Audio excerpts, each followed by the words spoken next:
दोस्तों, मैं आप लोगों के लिए पीपीआई क्वेश्चन लेके आया हूँ सब्जेक्ट कॉमर्स। चलिए देखते हैं क्वेश्चन आंसर। लॉन्ग आंसर है आप लोग का एग्जाम में। ये पीपीआई क्वेश्चन आंसर है, आप लोग सब इसे याद कर लें।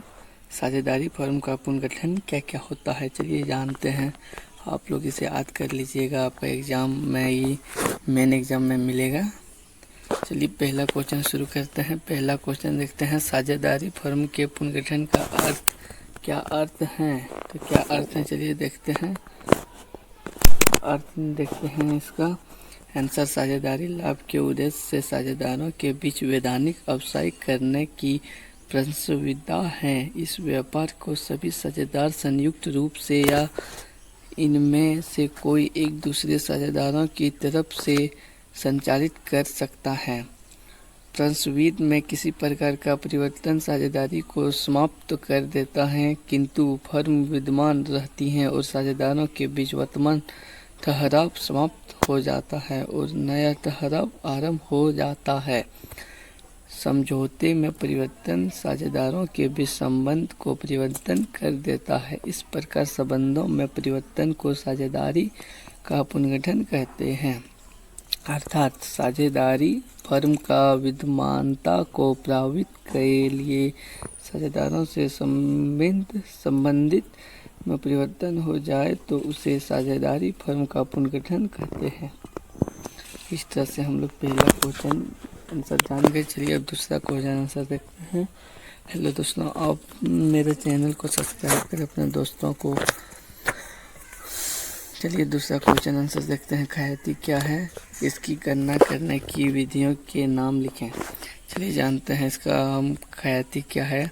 ख्याति के मूल्यांकन की किन्हीं दो विधियों का वर्णन करें। ख्याति के मूल्यांकन की पंजीकरण विधि का वर्णन करें।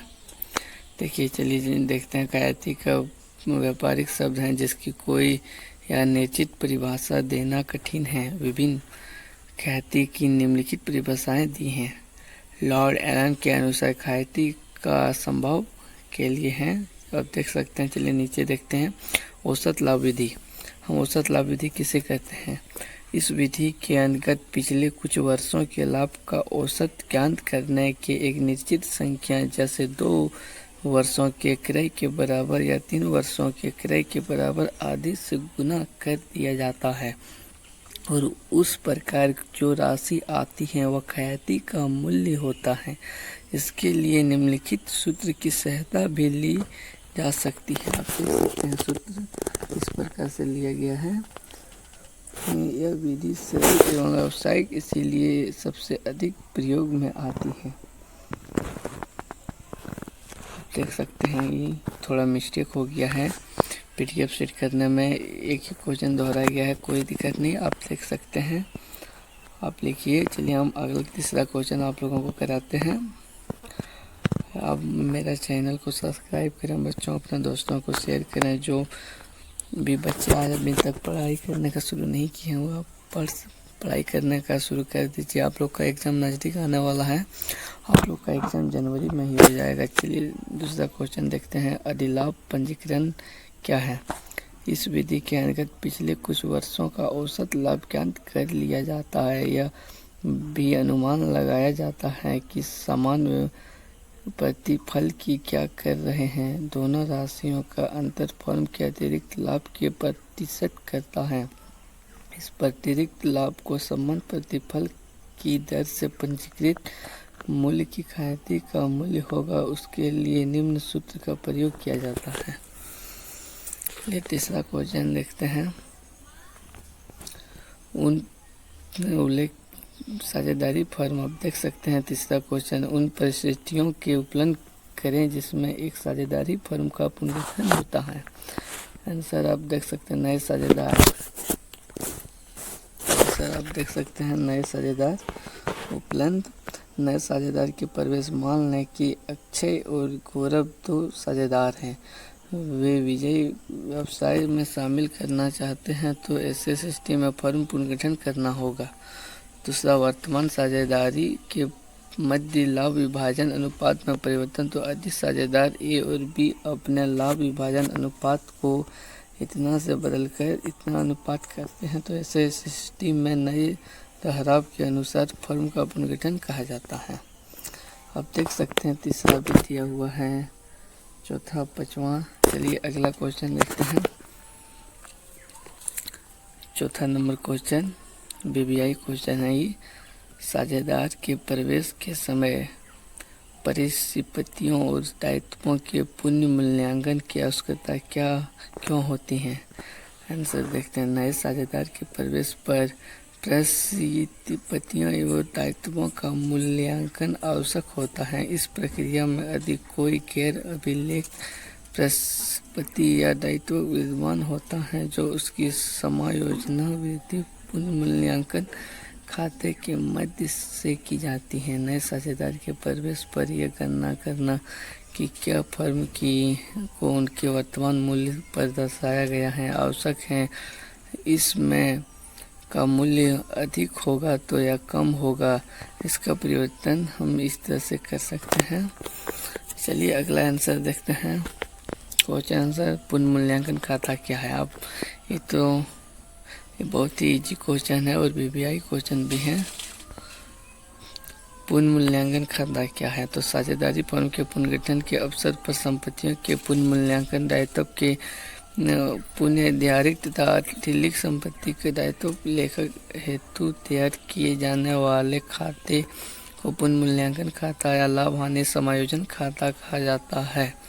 पुनः मूल्यांकन खाता एक नामांकन मात्र अतिरिक्त खाता है जो संपत्तियों एवं दायित्वों के मूल्य में हुए परिवर्तन के कारण लाभ हानि के प्रदर्शित करता है। संपत्तियों के मूल्य में वृद्धि तथा दायित्व की राशि में कमी साझेदार को लाभ होता है, जिसके लिए पुनः मूल्यांकन खाते को क्रेडिट किया जाता है। चलिए अगला क्वेश्चन देखते हैं। 6 नंबर क्वेश्चन आंसर, नए लाभ विभाजन अनुपात तथा त्याग अनुपात में अंतर बताएं। नया लाभ विभाजन अनुपात इस साइड है और त्याग अनुपात इस साइड है। आप देख सकते हैं दोनों अर्थ। नया लाभ विभाजन अनुपात वह अनुपात है जिसमें सभी साझेदार नए साझेदार सहित फर्म के भावी लाभों का विभाजन करते हैं। त्याग अनुपात वह अनुपात है जिसे पुराने साझेदार अपने हिस्से के लाभ को नए साझेदार के पक्ष में परित्याग करते हैं। त्याग अनुपात का संबंध सिर्फ पुराने साझेदारों से रहता है। देख सकते हैं आप। अब आंसर लिख लीजिए आंसर। और बीबीआई को आंसर है ये। चलिए अगला 7 नंबर क्वेश्चन आंसर देखते हैं। त्याग अनुपात की गणना किस प्रकार की जाती है? चलिए देखते हैं आंसर। त्याग अनुपात की गणना किस प्रकार की जाती है? त्याग अनुपात बराबर पुराना अनुपात माइनस नया अनुपात, उसे हम त्याग अनुपात कहते हैं। आप लिख सकते हैं। चलिए अगला, चलिए देखते हैं अगला क्वेश्चन।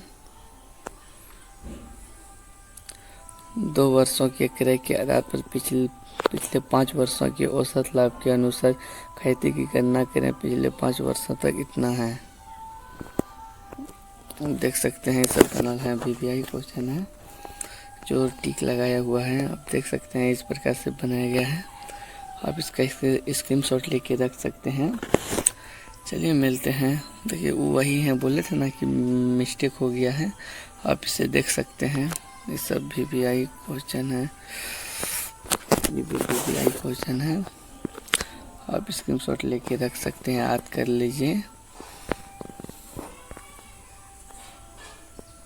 चलिए अगला देखते हैं। 9 क्वेश्चन देखिए।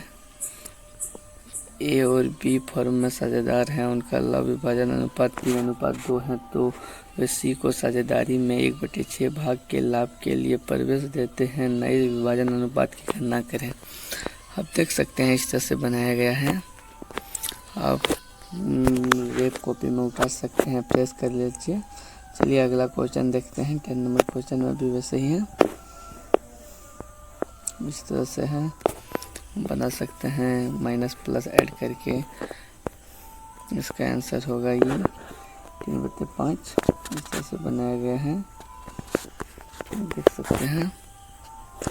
12 नंबर का भी देख लीजिए आप, इस तरह से बनाया गया है। आप लोग लोग का एग्जाम में आएगा। आप लोग देख सकते हैं VVI क्वेश्चन आंसर है आप लोगों का, इस तरह से बनाया गया है। 21 नंबर का देख सकते हैं। अब अमर और अकबर फर्म में बराबर के साझेदार हैं, तो एंथोनी नए साझेदार के रूप में प्रवेश करता है तथा नया लाभ विभाजन अनुपात इतना है, तो एंथोनी खैती के अपना भाग के लिए इतना लेन देन कैसे कर सकता है। तो आप देख सकते हैं कि इस प्रकार से बनाया गया है वीडियो। देखिए आपका आंसर इस तरह से है।